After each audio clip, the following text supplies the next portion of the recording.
आधारभूत मूल्य जो है वो परिवर्तन नहीं होते, नीतियां परिवर्तन होती है। नीति बनती है आप यदि शिक्षा के विजन, वो विजन जो है वो जीवन मूल्यों से, संस्कृति से, किसी देश के, उस देश के एक सांस्कृतिक परंपरा से, वहां के इतिहास के बोध से, वहां के जीवन के बारे में जो लक्ष्य है उससे, वहां के जो वर्ल्ड व्यू है, विश्व दृष्टि है, उससे नीति बनती है।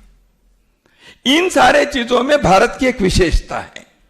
इसलिए भारतीय संस्कृति के आलोक में जब शिक्षा कहते हैं, शिक्षा तो एजुकेशन तो सबके लिए है, करना क्या है, जैसे अभी पता इंजीनियर डॉक्टर बनना है, फिजिक्स बनना है, एमबीए पढ़ने हैं, आईटी में जाना है, वो ऑस्ट्रेलिया में करो, दिल्ली में करो, लॉस एंजल्स में करो, जर्मनी करो, फ्रैंकफर्ट में करो, अफ्रीका में करो, फर्क क्या पड़ता है? बिल्कुल ठीक है। लेकिन शिक्षा केवल वो नहीं है। इसलिए ये भारतीय संस्कृति के आलोक में शिक्षा जब कहते हैं, ये जो विश्व दृष्टि है, वर्ल्ड व्यू है, जो जीवन के सांस्कृतिक परंपरा है, इंटरनेशनल कमीशन ऑन एजुकेशन के लर्निंग टू बी जो रिपोर्ट आया उसमें यही कहा, education is the supreme expression of the national consciousness and no nation is identical with other, that is why every nation will have to express itself through its education.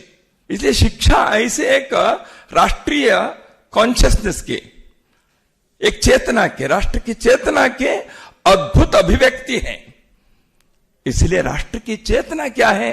तो इसलिए शिक्षा नीति के निर्धारण करने वाले लोग उस संस्कृति के आलोक में, उस राष्ट्रीय चेतना के संदर्भ में, विश्व दृष्टि के चौकट में शिक्षा नीति को समय समय पर वर्तमान युग के जो तकाजे हैं, आवश्यकताएं हैं, उसको ध्यान में रखकर करना पड़ता है। इसलिए नो शिक्षा, no education policy is a permanent policy. हर 10 साल 15 साल में आपको नई नई नीति लानी ही पड़ेगी, क्योंकि परिस्थिति बदलती है।